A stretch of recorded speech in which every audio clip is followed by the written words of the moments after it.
Good evening दोस्तों। CDRK Saini B Ed classes में आप सभी का हार्दिक स्वागत है, अभिनंदन है। देखिए, हम आपके बीएड पाठ्यक्रम का प्रतिदिन टॉपिक टू टॉपिक अध्ययन करते हैं। तो हमारे चैनल के माध्यम से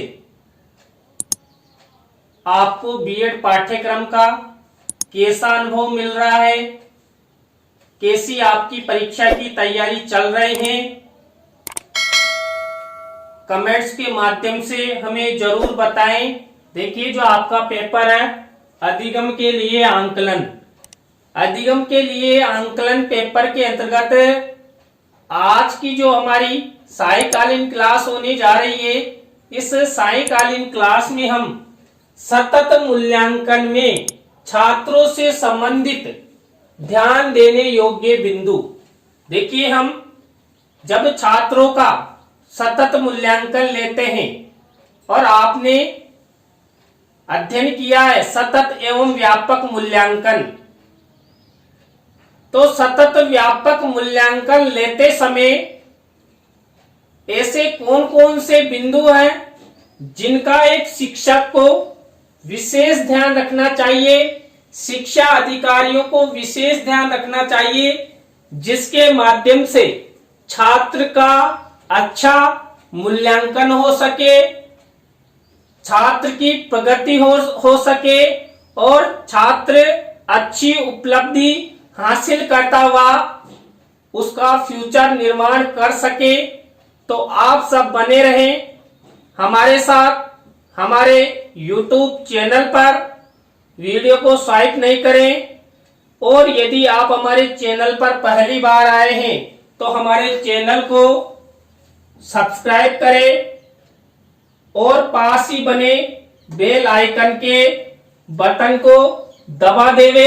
देखिए, जो हमारा ये चैनल है CDRK सैनी बीएड क्लासेज, ये CDRK सैनी परिवार की ओर से संचालित है और शिक्षा क्षेत्र में निःशुल्क शिक्षा प्रोवाइड करवाने का उद्देश्य इस CDRK सैनी परिवार का रहा है। तो इस निःशुल्क शिक्षा की मुहिम में आप सब भी हमारा सहयोग दें, जिससे आप सभी के सहयोग से हम अच्छी शिक्षा प्रदान कर सके, तकनीकी शिक्षा प्रदान कर सके, नए नए तकनीकी संसाधनों, दृश्य श्रव्य साधनों का उपयोग करते हुए निःशुल्क शिक्षा समाज और समाज के व्यक्तियों के लिए प्रोवाइड करा सके। तो आप सब हमारा हमेशा इसी तरह सहयोग करते रहें। अब हम अध्ययन करते हैं सतत मूल्यांकन में छात्रों से संबंधित ध्यान देने योग्य बिंदु। इनमें देखिए, पहला बिंदु है छात्रों की अभिरुचि। देखिए, जब एक शिक्षक द्वारा छात्रों का सतत मूल्यांकन लिया जाता है तो शिक्षक को विशेष ध्यान रखना चाहिए कि छात्र की क्या अभिरुचि है, छात्र में मूल्यांकन के प्रति रुचि है कि नहीं है। तो कक्षा कक्ष के सभी छात्रों की अभिरुचियों का ध्यान रखते हुए छात्रों का सतत मूल्यांकन लेना चाहिए। यदि छात्रों की रुचि के अनुसार एक शिक्षक द्वारा सतत मूल्यांकन लिया जाएगा तो वो सतत मूल्यांकन अच्छा होगा। छात्र रुचि लेकर मूल्यांकन देंगे, और यदि छात्रों में मूल्यांकन के प्रति रुचि नहीं है तो उनकी उपलब्धि भी अच्छी नहीं आएगी।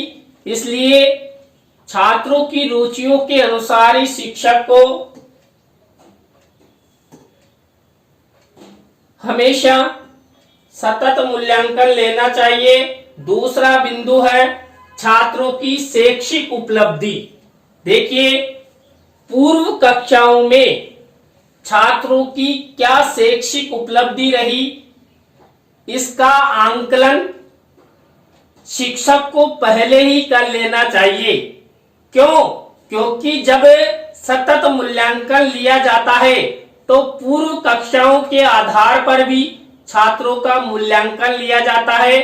छात्रों का शैक्षिक स्तर, शैक्षिक उपलब्धि के आधार पर ही, यदि पूर्व कक्षाओं में छात्रों ने अच्छी उपलब्धि हासिल की है, उनका प्रतिशत अच्छा रहा है, तो नेक्स्ट कक्षा में जब उनका सतत मूल्यांकन लिया जाए तो पूर्व कक्षा को आधार मानकर प्रश्न पत्र तैयार किए जाते हैं। और मान लीजिए यदि एक शिक्षक ने छात्रों की पूर्व उपलब्धियों के बारे में ज्ञात नहीं किया और प्रश्न पत्र तैयार कर दिया, तो अध्यापक के द्वारा निर्मित प्रश्न पत्र बेकार हो जाएगा। क्यों?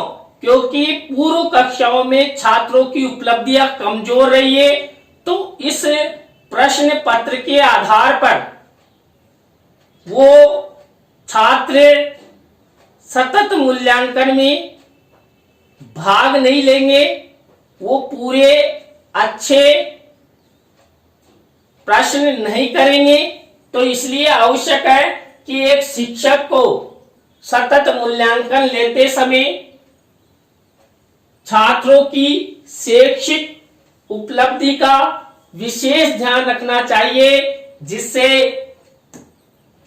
छात्र अच्छी परीक्षा की तैयारी कर सके और आगे बढ़ सके। नेक्स्ट बिंदु है छात्रों की सृजनात्मक शक्ति। देखिए, एक अध्यापक को हमेशा यह देखना चाहिए कि छात्रों में कितनी सृजनात्मक शक्ति है। यदि छात्रों में अच्छी सृजनात्मक शक्ति है तो वो अच्छा सतत मूल्यांकन दे सकते हैं। सृजनात्मक शक्ति के द्वारा ही छात्रों में अंतर्निहित कलाओं का पता लगाया जा सकता है।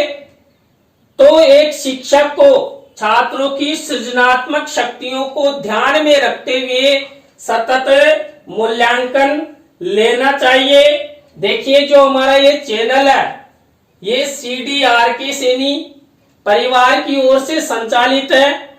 आप YouTube पर हमारे जितने भी चैनल संचालित है, चाहे गूगल हो, यूट्यूब, विडमेट या फेसबुक, सब पर आप हमारे सभी यूट्यूब चैनल्स को CDRK सैनी कीवर्ड द्वारा सर्च कर सकते हैं और उन पर अपलोडेड वीडियो का आप अच्छे से अधिगम कर सकते हैं। हमारे द्वारा साइकोलॉजी से संबंधित, कंपटीशन से संबंधित, संस्कृत से संबंधित और टेक्निकल से संबंधित वीडियो भी अपलोड किए जाते हैं। तो आप CDRK सैनी कीवर्ड द्वारा हमारे सभी YouTube चैनल्स को सर्च कर सकते हैं। नेक्स्ट है छात्रों की पारिवारिक रुचियां। देखिए, कई बार क्या होता है, हम छात्रों का सतत मूल्यांकन लेना चाहते हैं, लेकिन पारिवारिक जो सदस्य होते हैं, माता पिता होते हैं, अभिभावक होते हैं, उनकी रुचियां नहीं होती है। वो छात्रों को जिस दिन सतत मूल्यांकन लिया जाता है उस दिन छात्रों को विद्यालय ही नहीं भेजते हैं। तो पारिवारिक रुचियां, पारिवारिक कारणों को ध्यान में रखते हुए ही एक अध्यापक को छात्रों का सतत मूल्यांकन लेना चाहिए। छात्रों की त्रुटियां। देखिए, जब एक अध्यापक छात्रों का मूल्यांकन लेता है, और आप सभी को पता है सतत मूल्यांकन लगातार साप्ताहिक, पाक्षिक, मासिक, त्रैमासिक, षटमासिक और वार्षिक रूप में लिया जाता है, तो शिक्षक को पहले ही पता लग जाता है कि छात्रों ने क्या क्या पूर्व जब मेरे द्वारा मूल्यांकन लिया गया तो क्या क्या गलतियां की। तो उन त्रुटियों को, उन गलतियों को ध्यान में रखते हुए ही शिक्षक को सतत मूल्यांकन लेना चाहिए। छात्रों का अधिगम स्तर देखते हुए प्रश्न पत्र तैयार करना चाहिए। तो इसी अंतर्गत छठा ध्यान योग्य बिंदु है छात्रों की विशिष्ट योग्यताएं। देखिए, कई छात्र प्रतिभाशाली होते हैं और उनमें विशिष्ट योग्यताएं होती है। मान लीजिए कई छात्र ऐसे होते हैं जो विज्ञान वर्ग में अधिक रुचि रखते हैं, कई छात्र चित्रकला में रुचि रखते हैं, कई छात्र तकनीकी क्षेत्र में रुचि रखते हैं। तो उनकी विशिष्ट योग्यताओं को ध्यान में रखते हुए उनका सतत मूल्यांकन लेना चाहिए। छात्रों की बोधात्मक शक्ति का ज्ञान, देखिए छात्र कितना ग्रहण कर सकते हैं, कितना अवबोध कर सकते हैं, उनको ध्यान में रखते हुए एक शिक्षक को छात्रों का सतत मूल्यांकन लेना चाहिए। तभी सतत व्यापक मूल्यांकन का जो उद्देश्य है वो सार्थक हो सकता है। इसके बाद देखिए नेक्स्ट, छात्रों में ज्ञान के अनुप्रयोग की क्षमता का मापन।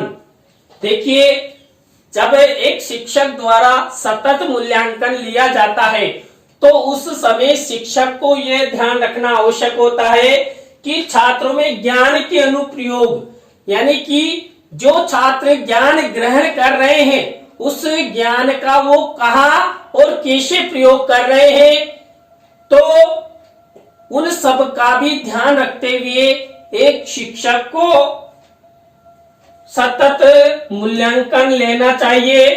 छात्रों की व्यक्तिगत रुचियों का ज्ञान, एक शिक्षक को प्रत्येक कक्ष के प्रत्येक छात्र की व्यक्तिगत अभिरुचियों का ध्यान होना चाहिए कि कौन से छात्र का क्या स्तर है, क्या उपलब्धि है, क्या रुचि है, क्या अभिक्षमताएं हैं। उनके आधार पर यदि सतत मूल्यांकन लिया जाता है, क्योंकि उन सब को जांचने, देखने और परखने के बाद शिक्षक को पता लग जाता है कि कक्षा का औसत स्तर क्या है, तो मुझे किस स्तर का प्रश्न पत्र बनाना है, कैसे छात्रों का सतत मूल्यांकन लेना है। तो इसलिए छात्रों की व्यक्तिगत रुचियों का ज्ञान एक शिक्षक को होना चाहिए। छात्रों की शारीरिक स्थिति तथा उनके स्वास्थ्य का ध्यान। देखिए, सतत मूल्यांकन लेने से पूर्व शिक्षक को छात्रों के स्वास्थ्य संबंधी ज्ञान भी होना आवश्यक है। मान लीजिए छात्र बीमार है, मानसिक विकृति से युक्त है, टेंशन में है, तो उस समय छात्रों का सतत मूल्यांकन नहीं लेना चाहिए। देखिए, यदि स्वस्थ छात्र होंगे तो मूल्यांकन का परिणाम भी अच्छा आएगा, अच्छे से वो सतत मूल्यांकन दे सकते हैं। इसलिए आवश्यक है एक शिक्षक को सतत मूल्यांकन लेने से पूर्व छात्रों की शारीरिक स्थिति और उनके स्वास्थ्य का ध्यान होना अति आवश्यक है। इसके बाद छात्रों के ज्ञान का मापन। देखिए, एक अच्छा शिक्षक वही शिक्षक हो सकता है जो छात्रों का अच्छी तरह ध्यान रखे, छात्रों को केंद्र मानकर शिक्षण करवाए और छात्रों को केंद्र मानकर ही सतत मूल्यांकन ले। छात्रों की उपलब्धियों का मापन करे, छात्रों के ज्ञान का मापन करे कि छात्र कितना अधिगम कर रहा है, उसके ज्ञान का क्या स्तर है, उसकी क्या भी क्षमताएं हैं, क्या रुचियां हैं। इन सब का यदि एक शिक्षक ध्यान रखता है तो शिक्षण भी अच्छा होगा और मूल्यांकन भी अच्छा होगा।